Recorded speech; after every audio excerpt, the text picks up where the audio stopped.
Okay, good stuff. Good to celebrate with you what God is doing here. That is tremendous. I'm glad we have events like this. We have our district event in the fall, and I remember from my years here in the past, the February event here in Central California, and it's just good to be here. Looking forward to more of this stuff. Okay, let's get into our third session. Now let me tell you a little bit of kind of where I'm at with this. I've been actually reworking some of these slides. In fact, I had to get this uploaded at the last minute here as I'm interacting with you and hearing you and so forth, both because of what you're saying and some of the stuff that I'm hearing God saying. I've made a few tweaks, because here's one of my concerns as I go into this third session here. And those of you that were here last night heard this, and for those of you that were not here last night, you need to hear this for sure. And that is that, because in this session, I'm going to propose to you something. I'm going to give you actually a proposal as to how you can implement this. But that is always dangerous, because the danger is you're going to look at this and go, yeah, here he comes. He wants us to change everything and throw up what we've done and do something different. And in some ways, I'm challenging you. And if God leads you, if God's prompting you to say, yeah, we should look at this and maybe implement this, then you need to do that. But I'm not here to be the one to say that you must do this or you have to do this, or I'm going to try to sell you on this, because this isn't about selling programs or trying to convince you that this is the perfect system. Once you adopt this, that it's all going to be roses and beautiful. Yeah, Lucky Charms and all that kind of stuff. There you go. It brings some cereal emojis into it.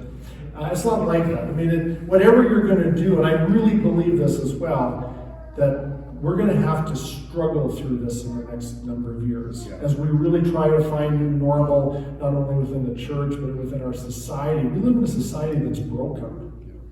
And we have people that are broken that are coming to us, and here we are trying to do God's work in the midst of a lot of brokenness, and some of that brokenness ends up affecting us, and we do end up with the dark days and the dark moments and the times when in the church we feel like we're like the children of Israel wandering around the wilderness, and we want to go back to Egypt. And it's not easy. So these are challenges, these are difficult. I would not want you to do any of this stuff if God is not leading you to do that. But I do challenge you to at least hear what God might be saying to you.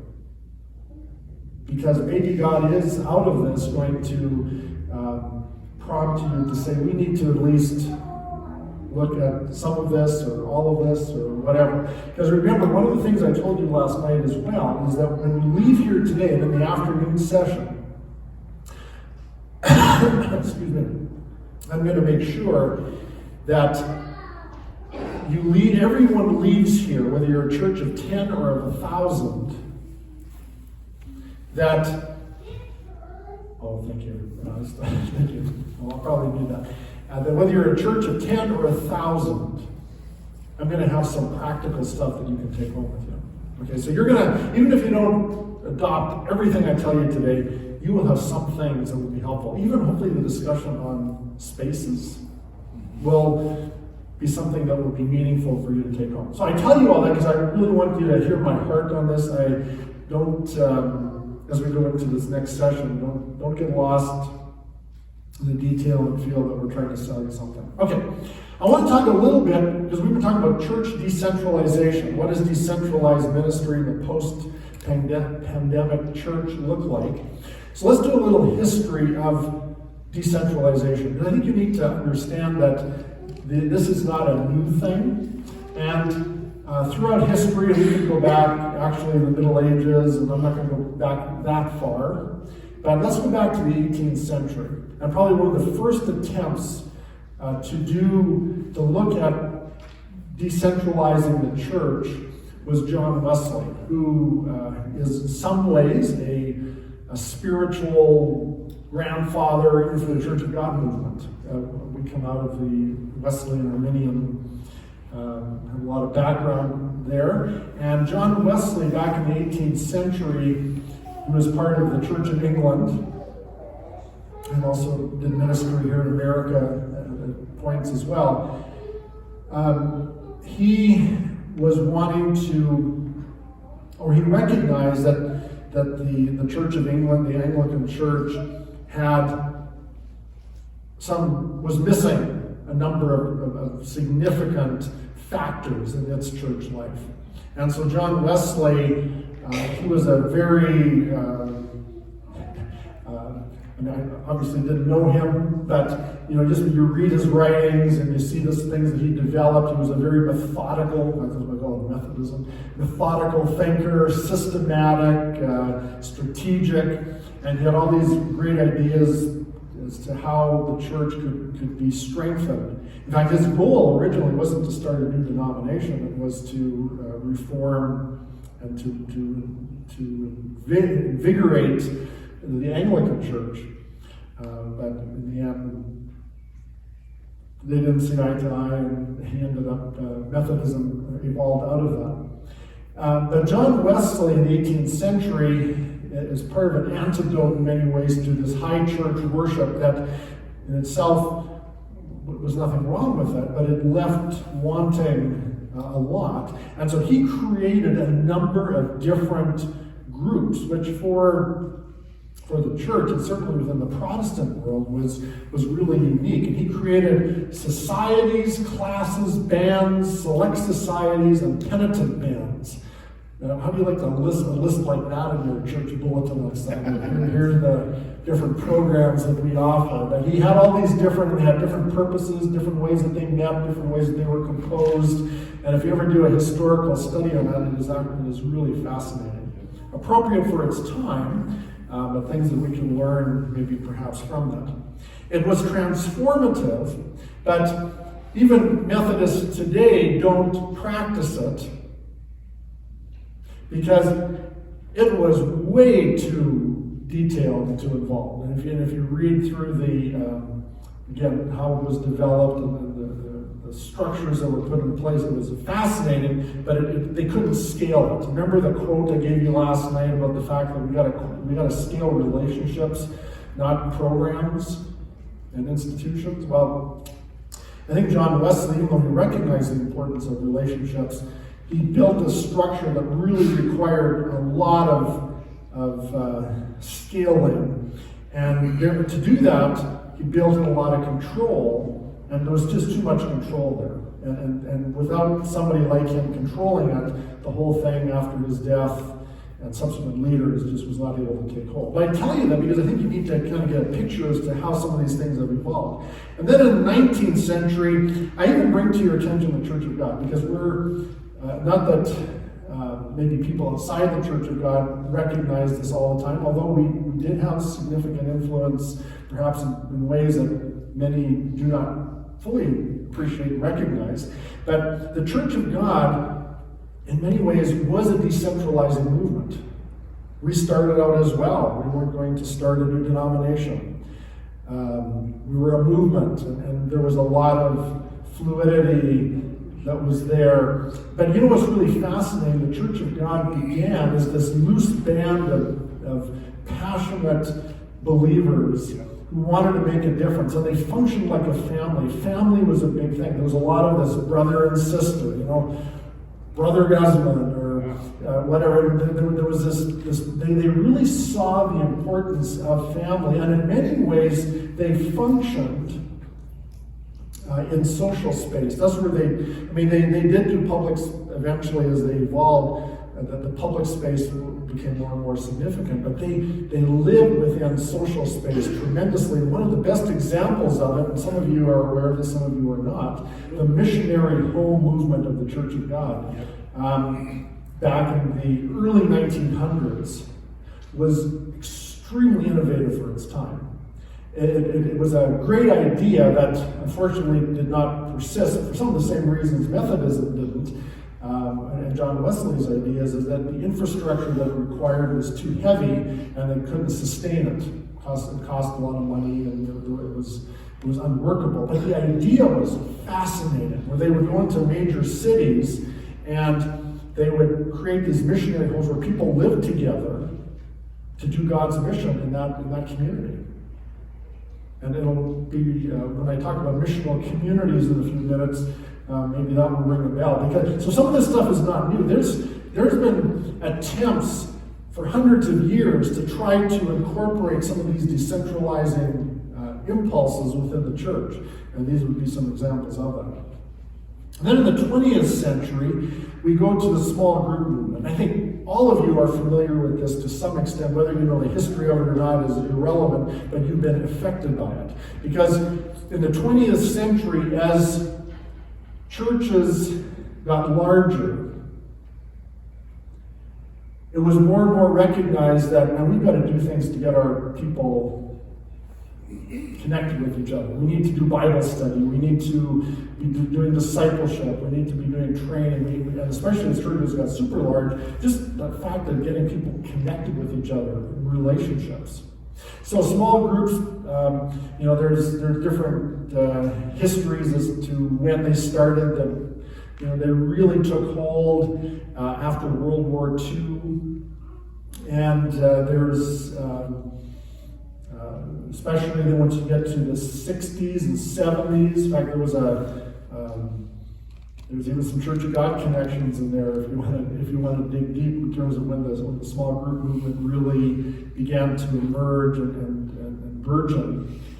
But there was just a recognition we have to get people into small groups. And some of you have done things like serendipity. Some of you remember the serendipity Bible studies that were really big at one point.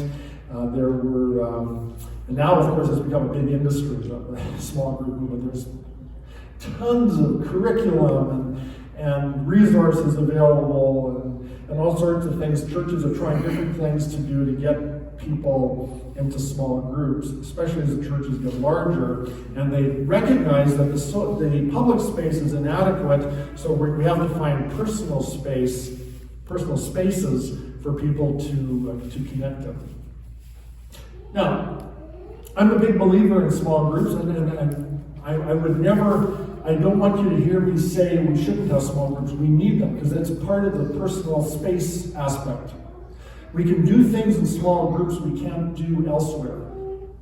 So keep doing small groups. Don't ever stop doing small groups. But the problem is that we become overly dependent on small groups. We put expectations on small groups that are not realistic. I am a big advocate of small groups. I told you last night I was a church planter, and we were using at that point what was called the meta-church model, which was kind of a hyper cell group model that has had tremendous influence on the small group movement. And so I really believe in it. But what we discovered is, in theory, the small group movement looks really good. In practice, it falls short on a couple of things. And one is, small groups are generally ineffective at outreach in terms of incorporating new people. As I talked about earlier, because of the tight bonds that are created, it's hard for new people to come into small groups. And then secondly, ministry mobilization. The theory is we can get some of these groups out there doing ministry, and occasionally they can, but it becomes very programmatic, and it's really hard to get small groups to become outward focused. And a lot of it is because of their size. There's social dynamics there that really play into it. So these are some attempts. None of them are bad. They've all had influence and meant much of it good. But that's kind of where we're at, and that's how we've kind of limited our thinking to this point of decentralization. So I want to show you an image. This is a diagram here that kind of describes what the centralized church looks like today.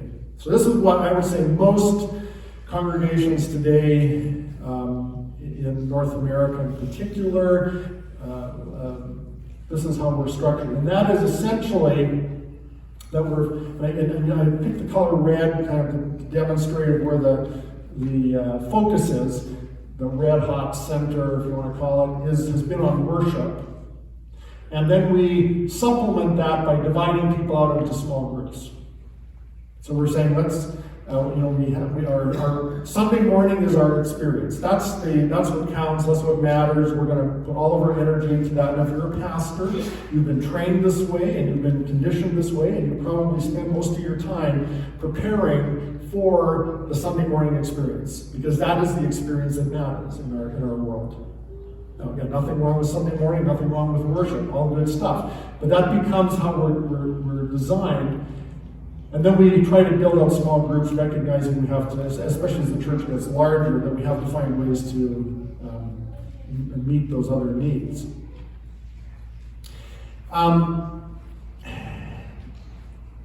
That is, I think we're familiar with that. There are challenges with it, with this particular approach to doing things. And so let's just take a look here. And what I would say are three limitations that the centralized church has in our world. And I think one of them is growth limits. It is hard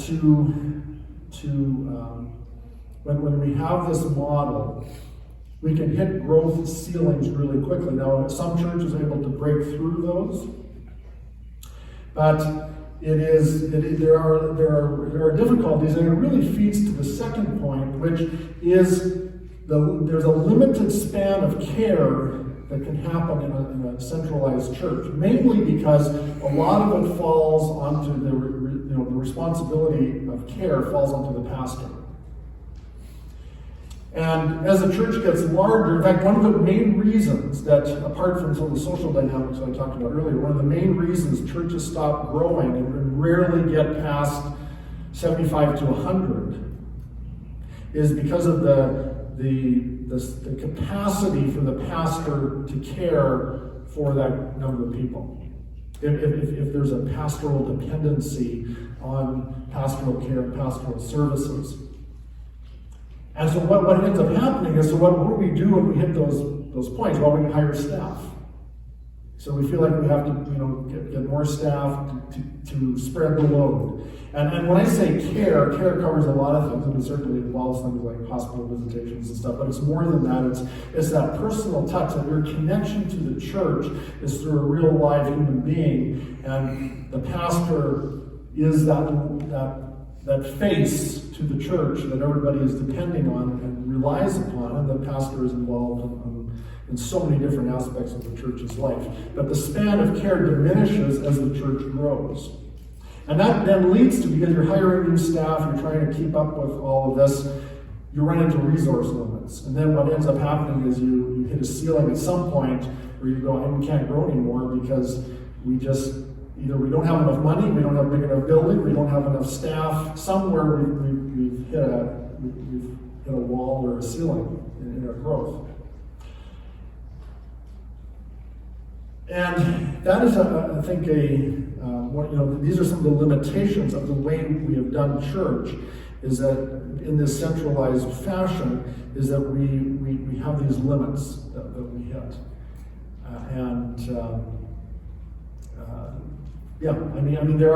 There are those that break through them, but it certainly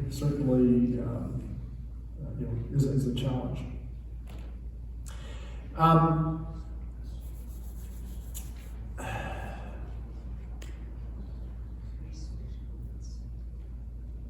I may come back to this other point, debating whether I should share this now or share this later, but I may do this a little bit later. But I will say this, I think that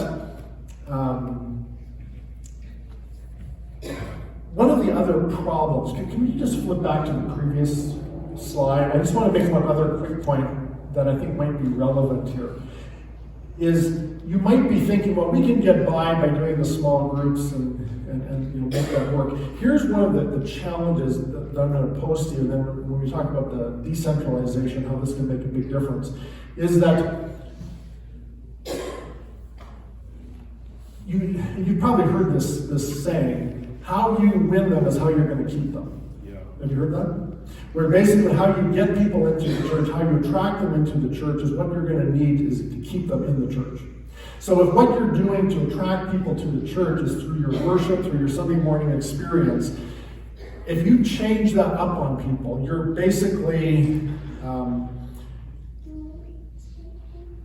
you're basically going against the contract that you set up with them. Because you're basically saying to them, we want you to come, we want you to come to the Sunday morning thing, and we're going to give you all that we have.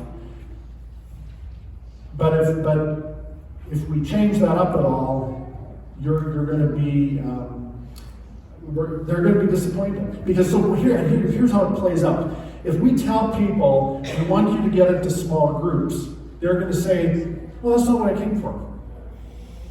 I signed up to come here because I like the Sunday morning experience. I like the worship, I like the preaching, you have a children's program, maybe you get good coffee, I don't know. Typically churches have lousy coffee, but maybe you have good coffee. But if you win them, if you're trying to win people and get people to come because of the Sunday morning experience, anything else you offer will always be treated as optional. Interesting. So small groups will not be considered a high value item for people. Now some people will, they'll see the need for it, and you're going to be there, hammering away at it, you're going to be begging, pleading, cajoling, maybe bribing them to get into small groups. And to a certain extent it'll work. But it'll never fully work because that's what they signed up for. How you win them is how you're going to have to keep them. You're going to have to keep them by keeping that worship experience Sunday morning really good. Otherwise, they'll switch, they'll move. I share that with you because when we talk about this next way of looking at things, we're going to change it up a little bit here. And this is where it gets scary. This is why you're going to resist a little to some of the things I'm going to share with you.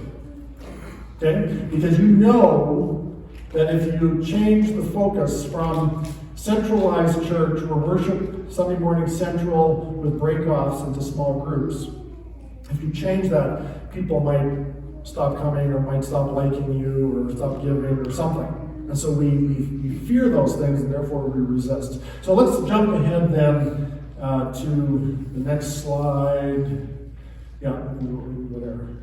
To talking about missional communities. I'm going to propose to you, some of you have heard this terminology, some of you haven't, but I want to make sure you understand it. And I want to propose to you, and this isn't just a theory, this is something I've been living out myself over the last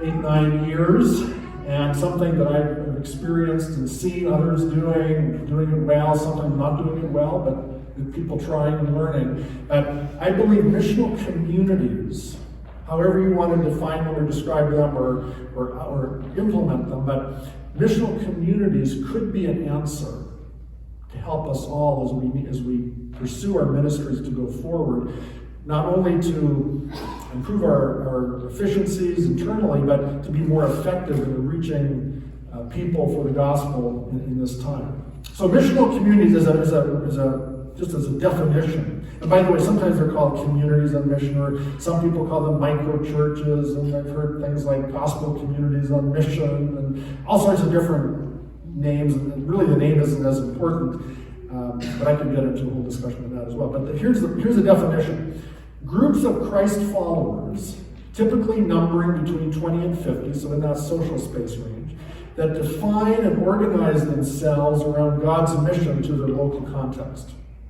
So that's a definition, and like all definitions, they sound very academic and very tight. But it's really, you're gathering people together in a 20 to 50 range, but the organizing principle is mission. Hear that, mission.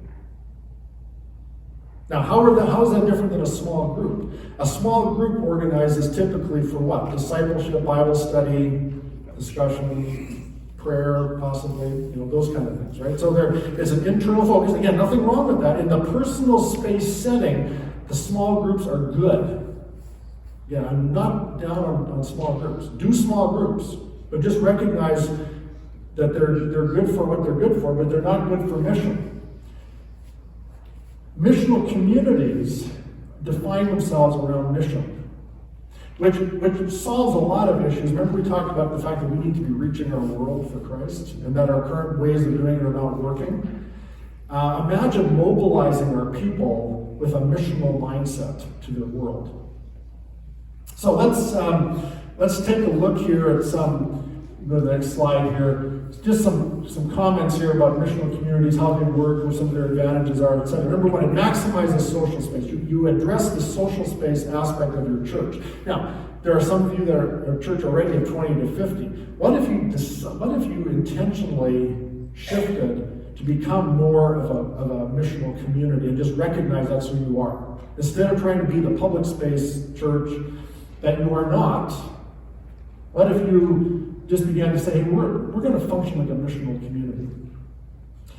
And the big piece of it has to require purpose, and in this case, it's mission. Because if you don't, and I know some of you already think, well, if we create another group in the church, it'll just, it'll be nice for a while, and the people will just wither away and die, and they won't like it. And that's true. Because what ends up happening, we create these things as programs, and we say, well, let's get together, let's share a meal together, let's get 20 people in the room and do something.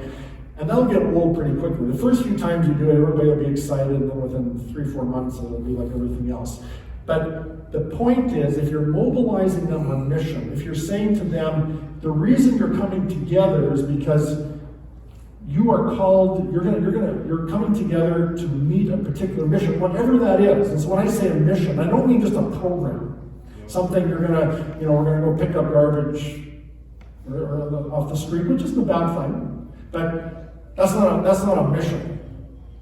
But it really is, where's God's heart for you?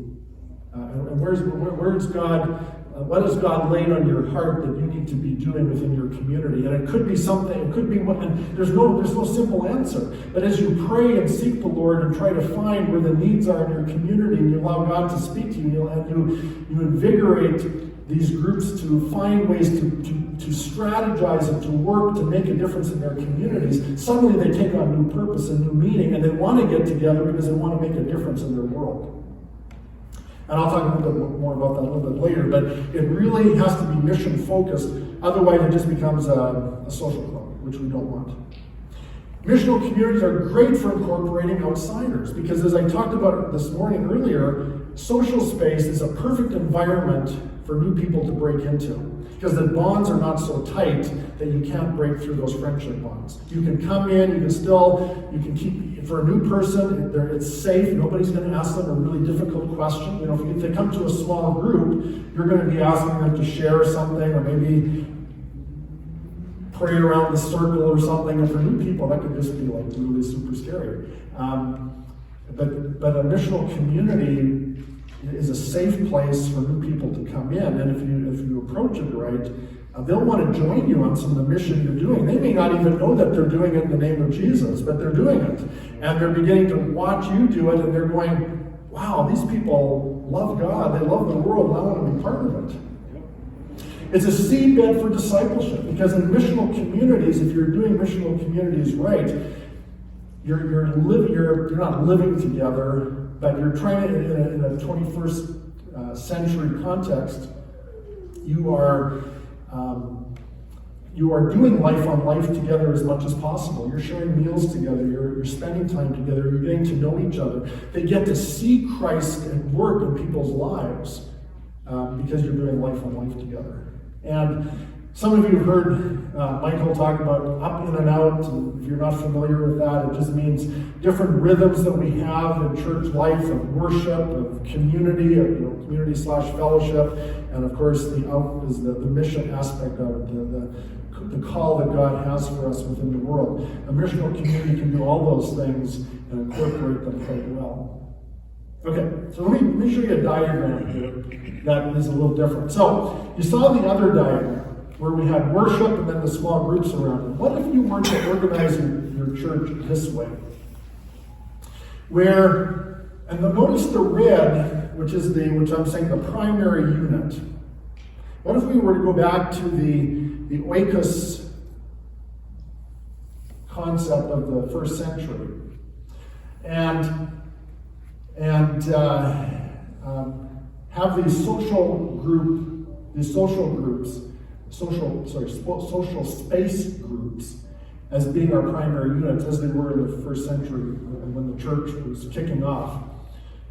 that these missional communities become your primary units that come together regularly.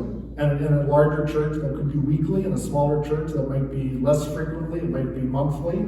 Or if you're a really small church, maybe it's as you band together with other churches. You know, as I proposed this morning, maybe you get together with some other churches in your community once a month to make sure that you're addressing the public space aspect.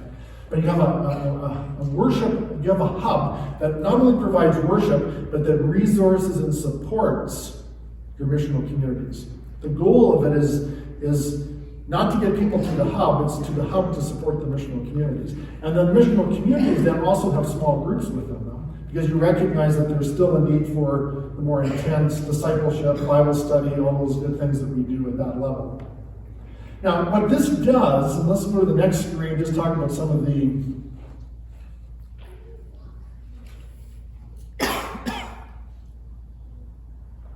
just talk a little bit about this. So what we're doing in this decentralized approach is what we're doing is shifting the primary church expression to missional communities. We're moving it away from the center being the Sunday morning experience. And we're saying that we're making these social space settings the primary unit of the church. And then the hub then becomes the resource and connector for the missional communities. It exists to support the missional communities, not vice versa. Because right now, the way we do church, everything goes into feeding the Sunday morning experience. Yep. And now you might say, well, no, we're not like that. We have good small groups, blah, blah, blah. I'll tell you why I don't believe you. And I don't know if anybody's saying that, but if you're thinking that right now, I'll tell you why I don't believe you. Because it boils down to this. If you canceled one of them, which one would people be more upset by? So if you cancel if you go back, or if you think of the centralized model, if you cancel small groups in your church, how many people would be upset? I mean, there might be some people that are upset, but would that be the deal breaker for them as to whether or not you were a church? But if you cancel Sunday morning, and said, we're now going to move people to, whether it's missional communities or small groups, well, how would people react? See, you know what? One of the reasons we had trouble in the pandemic, so let me go back to the pandemic thing for you for a moment here. And this is why churches, when the pandemic came, we all had to isolate, and we suddenly had to figure out how to use Facebook Live, streaming, and all this kind of stuff. Remember that? Yeah. Guys, I know you're all tech wizards now, and you can do this in your sleep. But back then, when you were still trying to figure that out, the reason is because we struggled, is because we had to make sure that Sunday morning experiences are, because that was the only glue we had in the church. Woo. What if we would have been already prepared at that point, and we had that the Sunday morning experience? Again, I'm not saying we shouldn't have that. I'm just saying, is that the glue? Is that the thing that holds us together? What if our missional communities were already in place? People had relationships at a different level. Yeah, they may not be able to get together in purpose. They might not be able to get together in person, but they've got enough connection there that they could much more easily survive. But because of most of our churches, we were addicted. I'll put it this way: we were addicted to the need to be together on Sunday morning. And then without that, we felt like we couldn't exist. I've talked to pastors. I work with pastors, a lot. We have 47 churches in our district. I've talked to pastors who just felt like their whole identity disappeared when they couldn't preach on a Sunday morning or have them be in front of an audience, because that was their identity, was that Sunday morning experience. Shifting the focus could make a significant difference, but it is risky and it's scary and it is difficult, but it really, I think, could make a difference, because what it could do then, it could mobilize us to do ministry in fresh new ways without some of the limits, because you don't need the level of staffing, the financial commitments and investments that are required in a church that is centralized. Let me show you an example. We don't have a lot of time to go through this, but I want to give you a case study. I don't know if any of you have heard of the Underground Network in Tampa, Florida. I had a chance to visit there before the pandemic, and I've kept in contact with them since. In fact, one of our churches in Washington State just sent a leadership team field trip there this week. I haven't even talked to them yet to find out how that went, but we've had a lot of interest in our district with the underground movement in Tampa. And the underground is a network of over 100, what they call microchurches, but they're missional communities. And this isn't something they just came up with. They've been doing this for close to 15 years. So this is not, it's easy to say, oh yeah, somebody tried this and it's going to die in a couple of years. They've been doing this for like a long time. And I had a chance to go there and visit and spend a few days there, visit some of these micro churches, talk to some of the leaders, see their hub, and it is incredible. Because each of these micro churches, and even to be recognized as a micro church and to be part of it, number one, you have to have certain, have certain minimal, what they call ecclesial minimums, which is basically the up in and out. But in order to do that, every micro church has to have a mission. And every microchurch is defined by its mission. And they have missions there, things like reaching out to, because in Tampa is a big, one of the major, you may not be aware of this, but I didn't know this until I got to Tampa either. It's one of the big hubs for pornography in the United States, next to LA area. And they've got microchurches that are working with sex workers and people in the pornography industry. They've got microchurches that are working with immigrants and people that are coming out of prison. And each one of these microchurches has a particular calling that God has put in their lives, and they work in those areas. And they're diligent, and they're making an impact. If you spend time in Tampa, you'll hear about the underground, but they don't even call themselves a church, they call themselves the underground movement. It's these micro-churches that have the identity that are doing some amazing things in that city. And what's fascinating is they have about 100 plus micro-churches, several thousand people in total that will be part of this,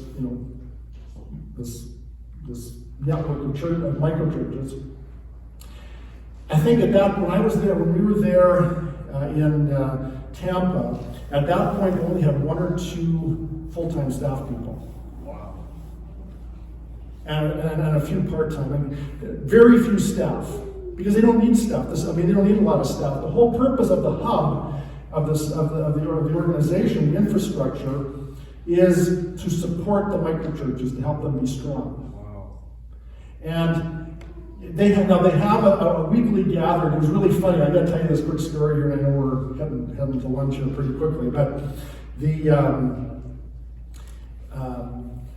when I flew over, and I did one of those red-eye flights. You fly overnight, you get there the next morning, you're not sure where you are or why you're even awake. But I got there, drove into Tampa, and the first thing that was available was to go visit their Sunday experience that they have, that they promote.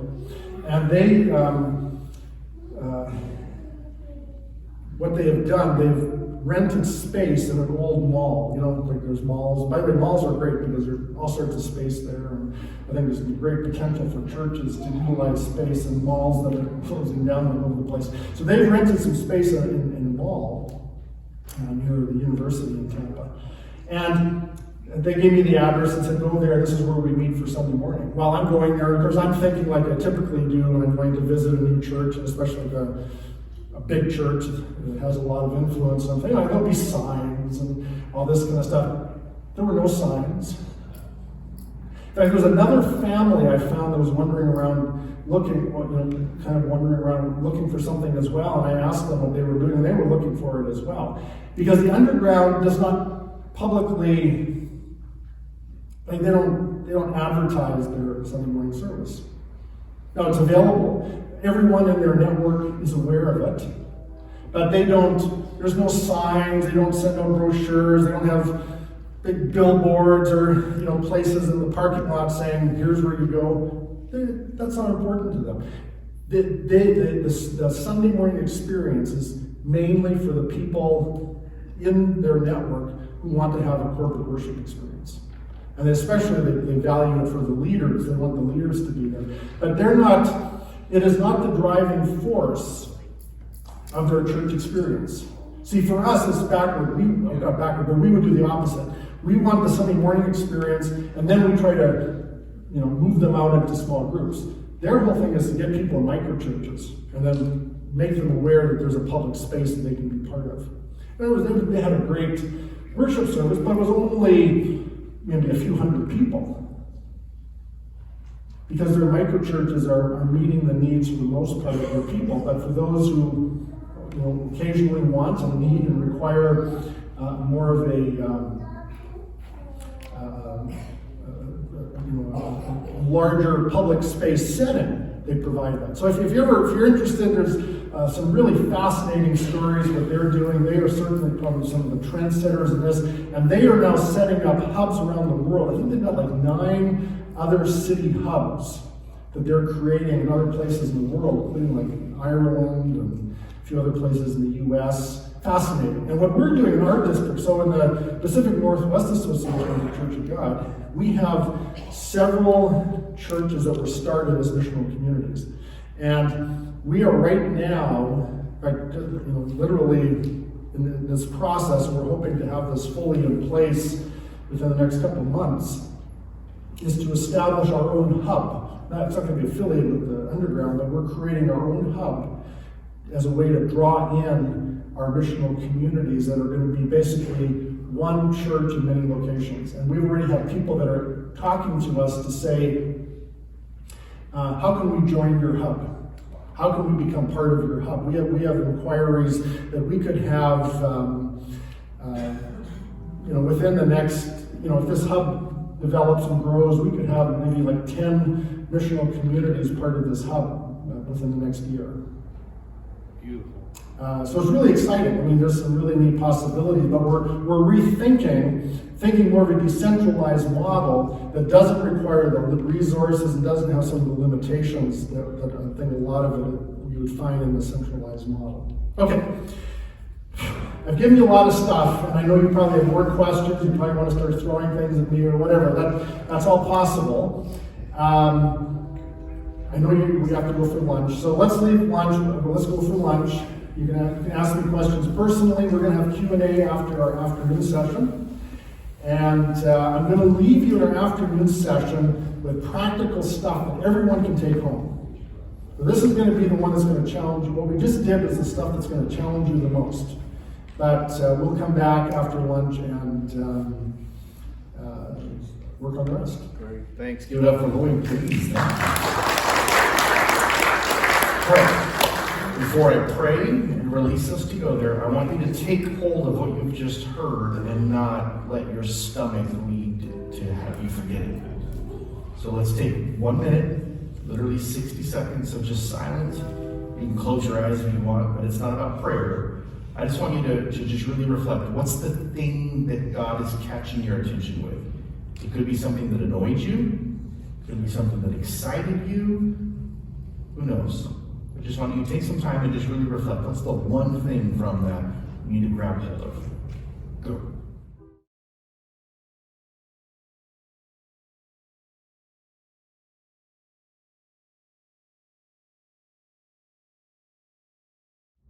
All right, with that thought now, many of you came here with somebody else, and on the way over there, I want you to start sharing what that thing was that was grabbing your attention. Some of you are going to be sitting down at the table if you came here alone. I want you to find somebody that you can share that thing that was catching your attention. Join me in prayer, and I'll bless this. We thank you, Lord, for this space. We bless this house and the leaders here. And we thank you for the food that is in front of us in just a moment. We pray your blessings upon it. We receive it as a gift from your hand. Thank you for the things that you're doing across this region. Thank you for the milestones. Thank you for this challenging message to really consider. In Jesus' name, amen.